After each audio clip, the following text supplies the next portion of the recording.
Bueno, lo que te había adelantado, estamos con los economistas, con Javier Milei, con Martín Caranta. Javier es economista de la Fundación Acordar, Martín es contador público, tributarista, representa el Consejo Profesional de Ciencias Económicas y me agregaste algo más que ahora, miembro del estudio Lisicki-Lipkin. Así es. ¿Dije bien? Así es. Qué bárbaro, estoy aprendiendo. A ver, muchachos, ya me dejó preocupado la primera parte del programa. Pero hay otro costado de esto, que es su viabilidad desde el punto de vista del gasto público. Y además hay otro componente del proyecto que es el impositivo, el blanqueo, la moratoria. Para iniciar, genéricamente, ¿cómo consideran el proyecto? ¿Llega en tiempo oportuno? ¿Tiene buenas iniciativas? Pero fue más allá de las iniciativas. ¿Es viable en términos económicos? Mirá, desde mi punto de vista, no. Y en realidad tiene problemas. Sos muy contundente. Tiene problemas tanto en lo que tiene que ver con el corto plazo con el largo plazo. Para que vos te des una idea, vamos a poner la medida en números. Los 50.000 jubilados que tienen sentencia en firme, más los 200.000 que están en trámite, judicial, digamos, sí, que van a ganar, digamos. Esos 250.000 jubilados, digamos, con montos promedio de 300.000 pesos, va a implicar un costo fiscal de 75.000 millones de pesos. A su vez, la recomposición sobre los 2.250.000... Pero no te entendí cuando dijiste con montos promedio 300.000 pesos.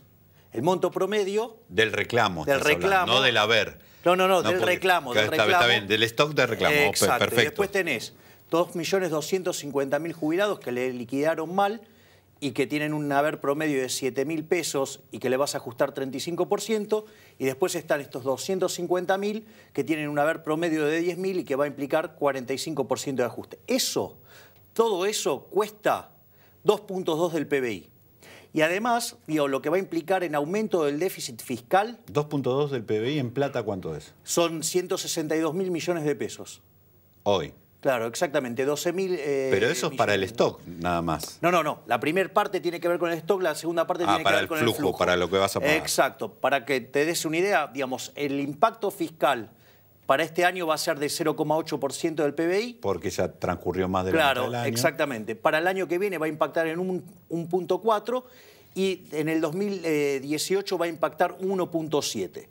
¿Esto qué quiere decir? Que Argentina, digamos, dado que tiene un problema fiscal, lo que hace es complicarlo. Y esto tiene dos problemas. Tiene el problema de corto y el problema del largo. El problema de corto es la inconsistencia de la política económica. ¿Por qué? Porque cuando vos tenés una situación de estanflación, ¿cómo se corrige? Se corrige con política monetaria contractiva, algo que el Banco Central está haciendo sí, exitosamente y con un excelente criterio, y con política fiscal expansiva. Pero la política fiscal expansiva es reducir la carga tributaria sobre la oferta para que vos tengas una expansión en el nivel de actividad económica. Y lo que están haciendo es darle rosca al gasto. Con lo cual, en lugar de colaborar, o sea, el Ministerio de Hacienda, en lugar de colaborar para tener una salida exitosa de la estanflación con recuperación de la actividad y baja la inflación, es decir, lo que hace es la típica receta keynesiana y complicar las cosas. Ahora, déjame ir con Martín porque vos planteabas, esto es imposible con este nivel de gasto, pero el gobierno dice, yo voy a tener recursos extraordinarios, por eso llamo a una amplia moratoria de blanqueo y te voy a pedir que me traigas el dinero que tenés o acá bajo el colchón, no declarado, o en el exterior. ¿Cómo? Bueno, mi visión sobre me voy a referir a lo que es la parte de blanqueo y la moratoria, ¿sí? La verdad que en términos de oportunidad, esta iniciativa del gobierno es muy bienvenida por varios motivos, ¿sí? Primero porque hay una situación internacional de transparencia fiscal. Empieza un intercambio automático de información financiera a partir del 2017. Argentina va a recibir datos de 55 países hasta el momento de residentes argentinos que tienen cuentas en el exterior y si no las tienen declaradas van a tener un problema. En el 2018 se suman 46 más y se van a seguir sumando.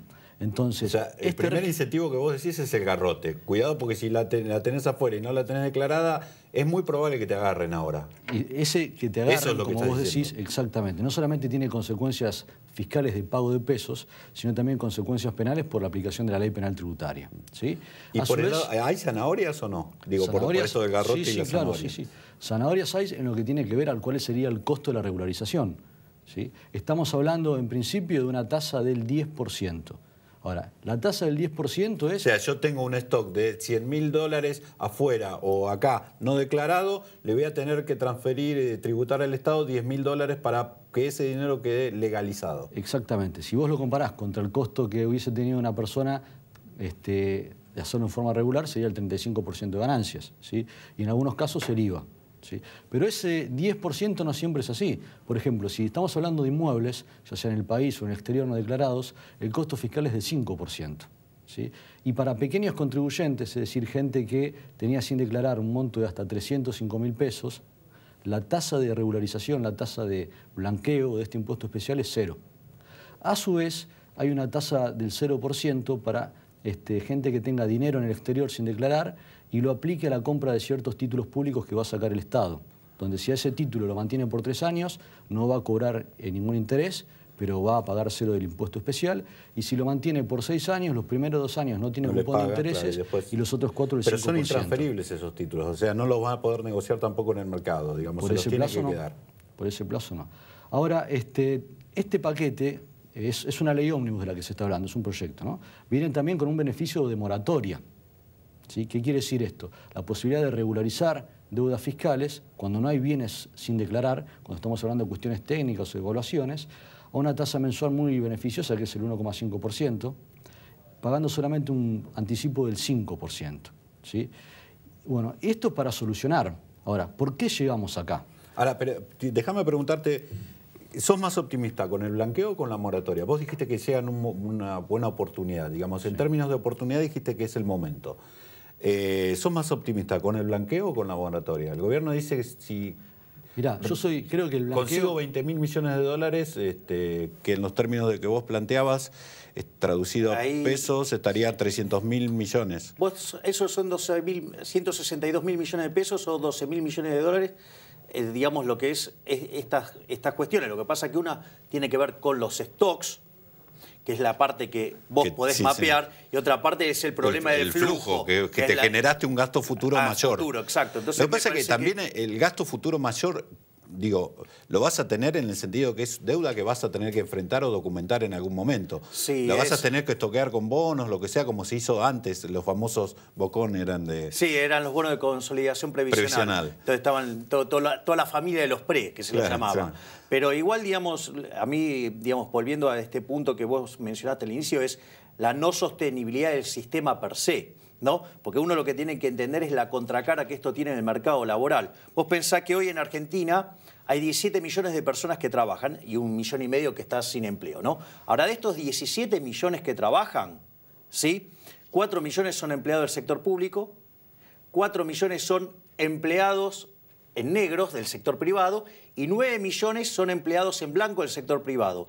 Y vos tenés 7 millones de jubilados. Con lo cual tenés 1,3 aportante por pasivo, digamos. Claro, digamos, tenés una relación, ¿no? De 1,3 entre los trabajadores del sector privado en blanco bancando a los jubilados. O sea, y eso, digamos, o sea, eso es insostenible. Vos pensás que cada uno, digamos, aporta 11% del sueldo a la jubilación. Sí, y por más que, además, para que la gente tenga perspectiva histórica, cuando los sistemas de reparto fueron ideados, el nivel de aportantes era 4-1 o 3-1, digamos. Evidentemente hay un cambio en eso que a la hora de diseñar políticas hay que tener en cuenta. Exacto, en la medida que avanza la transición demográfica y, digamos, la población va envejeciendo, los sistemas de reparto se complican. Y entonces, ¿qué es lo que pasa? Vos, pero a esto, digamos, también le tenés que sumar la irresponsabilidad del gobierno de la doctora Cristina Fernández de Kirchner, bueno, no sé si es doctora, pero que agarró y jubiló gente sin haber hecho aportes, ¿no? Aportes. Entonces, digamos, una situación que era de 2 millones, casi 3 millones de personas, llevarlo a 7 millones, digo, es de una irresponsabilidad total. Bueno, la ley contempla una pensión universal, pero déjame volver con Martín un segundo. Te había dicho, y no me contestaste todavía, pero te di tiempo, a ver. ¿Cuál es más, considerás que es más Yo creo que para el Estado en esta situación... La moratoria, porque digo... dale, para el Estado en esta situación de necesidad, el blanqueo le trae recursos en forma mucho más rápida, ¿sí? Porque se está hablando se hace la exteriorización y a lo mejor en un plazo no mayor a 60 días, el que la hizo tiene que abonar el impuesto especial. En cambio, con la moratoria, vos tenés un 5% de anticipo y después pagos en cuotas de acá a 60 años. Con lo cual el beneficio no es de una sola vez, sino que es periódico. Entonces el blanqueo atendería a la situación de atender el stock, digo, estoy tratando de entender la iniciativa oficial, y la moratoria atendería a reforzar el flujo, pero vos decís que eso sería insuficiente. Para mí es insuficiente porque el sistema está técnicamente quebrado. Digo, primero porque vos tenés el Fondo de Garantía de Sustentabilidad, pero eso no alcanza, el retorno que genera no es suficiente. De hecho, vos tenés un déficit de 100.000 millones de pesos ya. Y lo que vas a hacer con esto, vas a agrandar ese déficit de 100.000 millones, lo vas a llevar por lo menos a 200.000 millones. Es decir, el sistema previsional... Cuando hablas de déficit, estás hablando del sistema previsional. Sí, claro, pero que hoy lo carga el sector público. No, está claro, pero está claro que esta exacto. cosa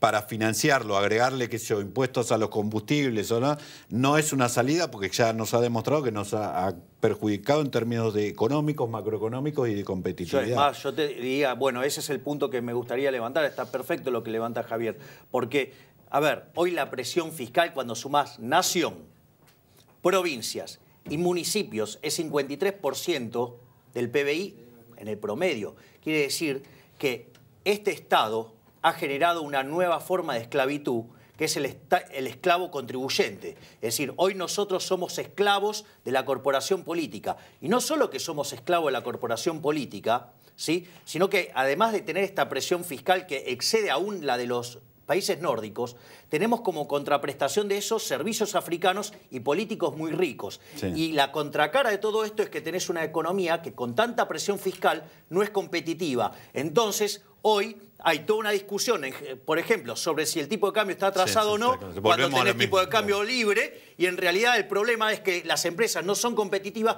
no porque no tengan productividad, sino porque tienen un agobiante peso del sector público que hace que todo sea inviable. Y por la falta de coincido en que, a ver, el blanqueo y la moratoria son consecuencia de un sistema tributario nefasto del pasado, ¿sí? Pero esta ley ómnibus tiene una parte muy interesante, que es la creación de una comisión bilateral, perdón, una comisión bicameral para la mejora del sistema tributario. ¿Sí? Lo cual sería bueno en el sentido de políticas de Estado que realmente asuman analizar el problema. Los problemas que nos llevaron a necesitar una solución. Ojalá fuera así. Sí. Pero te puedo hacer un pie de página. Pero la presión en Argentina deberías llevarla a la mitad. ¿Y sabés cuál es el problema? Que la contracara de esto es un tamaño de gasto público nefasto del cual se beneficia la corporación política. Con lo cual, lamentablemente, yo no puedo ser optimista. Mirá, Martín, tengo que cerrar. Déjame hacerte una pregunta. Vos a tu cliente le estás diciendo... ¿Qué les estoy recomendando? Sí, si estás, tiene una parte que estaba en negro, adhería a la moratoria, tiene cosas que no había blanqueado y adhería a la moratoria, ¿le estás diciendo? Esto vale para cualquier ciudadano argentino, ¿sí? Para que quiera vivir tranquilo. Como dije, el tema de la transparencia fiscal está para quedarse y creo que es la última oportunidad que va a haber en el corto tiempo y hay que aprovecharla. Bueno, nos tenemos que ir. Javier, ha sido un gusto. Martín también con Cristian. Lamentablemente me quedaron 200 porque esto es un debate que va para más largo. Pero si tengo que hacer un resumen, me parece bien que se ataque la deuda que ha generado la litigiosidad del sistema. Eso es una cosa que está bien. No sé si es adecuada el instrumento con lo que hacen. También me parece bien lo que marcaba él, de que se plantee en términos de discusión del Estado, en términos no de un solo partido, del partido gobernante, porque este es un problema que hay que atacar, no teniendo en cuenta esta administración, sino que hay que atacar con un criterio intrageneracional. Pero lo demás me deja muchas dudas. Para ustedes, tenemos una cita la próxima semana para ocuparnos de tus problemas, que ya sabes, son también los nuestros. Hasta la semana que viene.